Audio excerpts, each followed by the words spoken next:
Hello Hasbro fans, this is Separatists Destroyers with another Star Wars action figure review. This time taking a look at a couple of the Star Wars Discover the Force figures, and we'll start off with the Tusken Raider. Okay, we'll just take a look at the packaging first. So of course you get the Darth Maul packaging and Tusken Raider down there, and here is a picture of him. You get those 3D glasses which you cut out with scissors, and on the back of the packaging the description reads, Tusken Raiders are fierce desert nomads on the Tatooine. Of course you get a 3D picture of the Tusken Raider there, so if you have a 3D glasses at home, feel free to pause the video and watch that in 3D. That about covers it for the packaging.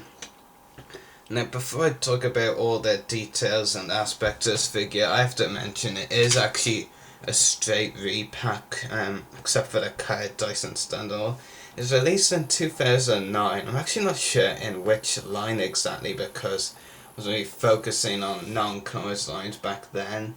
It was only this year that I started actually collecting non-Clone Wars figures really, and truthfully, I don't know which line it was in. Maybe Saga Legends? I don't actually know of any other movie lines except for the vintage collection that this was released in, but I do know wasn't released in the vintage collection. Of course, before I talk about the aspects of this figure, just take a look at the pack end. You get regular average dice.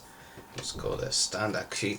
The black stand that is included in the Discover the Force figures. Still don't really get why they didn't use the other stand, the one included with the movie heroes and Clone Wars figures. And when you know one of these cards, and back look, well, you may like those packing things, I don't. This figure does come with a couple of weapons as accessories. You get this staff, pike, spear thingy. I'm not exactly sure what it's supposed to be, but it's not that bad. I actually kind of like it. It looks pretty cool. Has a decent design, has some nice detailing, especially here, and it does look pretty good actually, but I'm not really sure what it's supposed to be. But I do actually recall this weapon, the Tusken Raider sniper rifle. It's actually a beauty of a weapon. It's got tons of great details and paint applications, and it is really well detailed. I really like how the scope on the sniper rifle is sculpted in here. It just looks brilliant. Love the detail on it.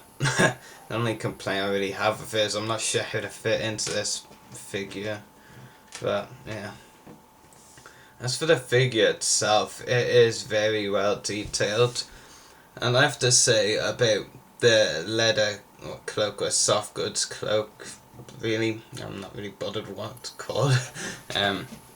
While I like the cloaks on the figures and add something to the figure, I just kind of hate them and wish it was just plastic sculpted onto the figure, because when you take it off, I have a heck of a hard time getting it back on, which is my problem with these cloaks. So when I take it off to show you this, the underneath of this figure, that came out wrong, but to show you what's underneath the robes, I probably won't be able to get back on, so here goes.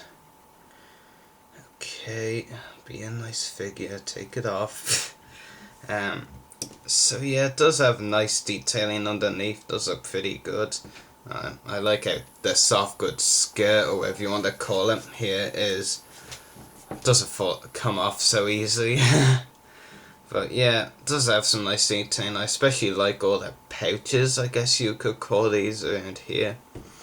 Pretty nice. Soft goods down here is good as well.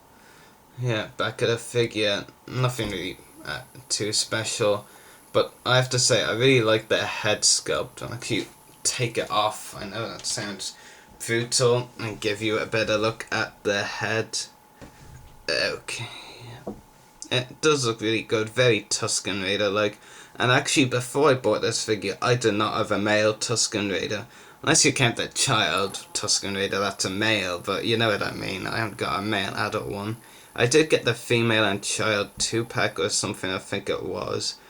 And that was pretty good. But this is so much better. I really like this figure. The face sculpt especially is great. As far as articulation goes, he has a ball-jointed head, ball-hinged shoulders, and what is my only flaw of this figure really, swivel forearms. Swivel wrist, swivel forearms, not really that good. Swivel, wait a minute, is it? It's kind of ball-jointed and swivel at the same time. I'm going to go with swivel though, on the torso. Swivel hips, ball-hinged knees, and ball-hinged ankles, and just give you a better look at the knees and ankles there. Pretty good articulation, has to be said, except for the elbows. And I do understand why collectors don't like the elbows on this figure. It really is the only flaw, and was otherwise a pretty flawless figure actually. Except for I don't know how to put the sniper rifle in, but and the let it gain it back on. But yeah, this figure is very good, and if you haven't got the first version of it or got this figure yet, then I do recommend you pick it up. It does add some variety to your collection. It is pretty good, and I do like this figure a lot. A rating I would give it would be 9 out of 10. Like I said, the swivel elbows can be a bit of a nuisance, and that really is my only main flaw with this figure. So anyway, hope you've enjoyed this review. Coming tomorrow, we've got another Discover the Force review before we go back to 2011 stuff probably, and that figure is the Discover the Force Naboo pilot, which is a very good figure, and I look forward to posting a review of it tomorrow. So I hope you've enjoyed this review. May the Force be with you, and happy hunting.